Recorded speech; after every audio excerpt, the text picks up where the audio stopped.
मेरे प्यारे भारत के मूल निवासियों, बाबा साहब डॉक्टर भीमराव अंबेडकर जी की सोच की दुनिया में आपका बहुत बहुत स्वागत है। प्रश्न 1, पटल 5 खंड 16 सूत्र 21 से 12।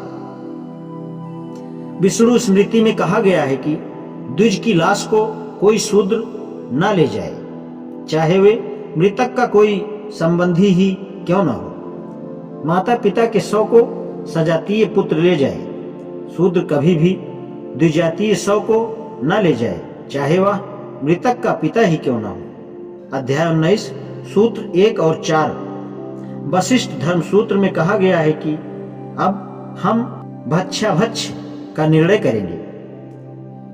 कृपण, शिकारी, व्यभिचारी स्त्री, गदाधारी चोर, अभिशस्त हिजड़ा तथा अजातीय का दिया हुआ भोजन न करें।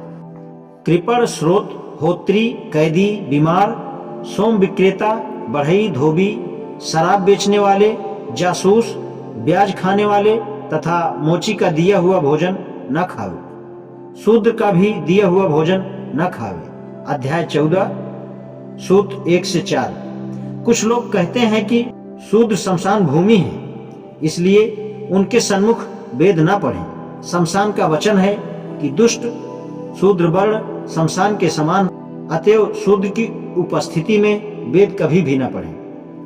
कुछ शूद्र विद्या अभ्यास तथा तपस्या से दान के पात्र हो जाते हैं, परंतु जिस ब्राह्मण ने शूद्र का अन्न न खाया हो वह सर्वोत्तम पात्र है। अध्याय 6 सूत्र 26। यदि ब्राह्मण शूद्र का अन्न खाकर मर जाए तो वह उस शूद्र के यहाँ जन्म लेगा अथवा गांव का सूकर होगा, अर्थात सुअर होगा।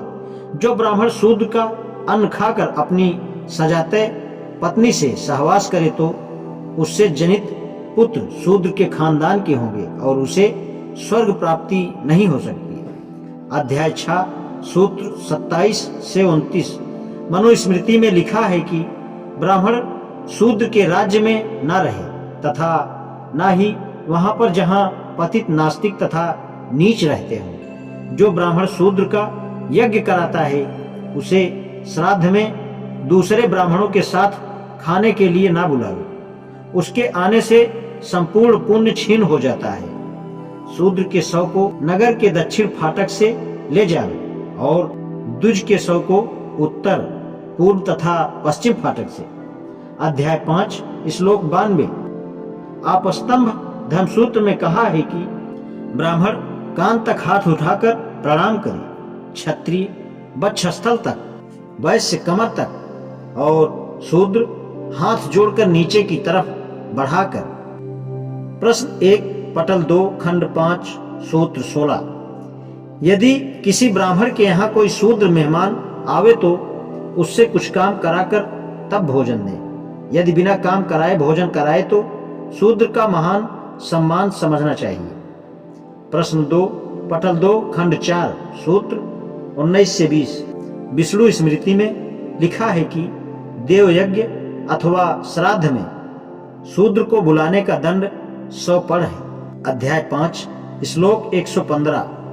मनुस्मृति का आदेश है कि द्विज का मान धन, संबंध, उम्र, जाति तथा विद्या से होता है, परंतु शूद्र का सम्मान विद्या तथा धन से नहीं होता, वृद्धावस्था से होता है।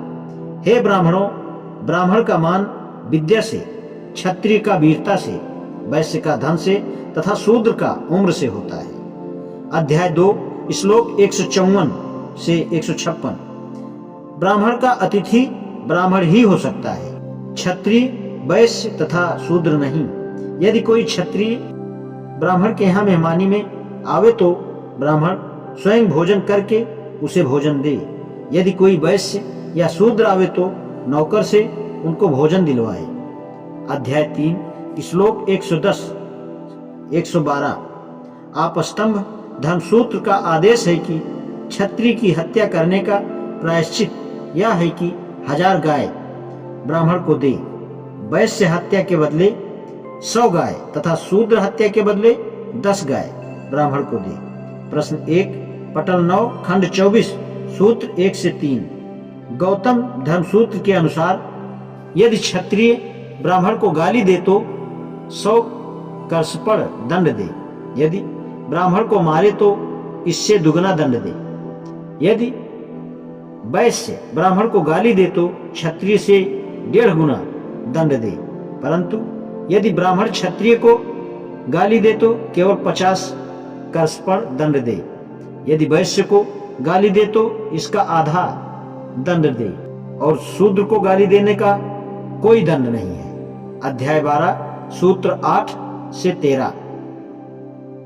बृहस्पति धर्म सूत्र का कथन है कि यदि ब्राह्मण क्षत्रिय को गाली दे तो 50 पण जुर्माना दे, वैश्य को गाली दे तो 25 पण और शूद्र को गाली दे तो 12 पण जुर्माना दे।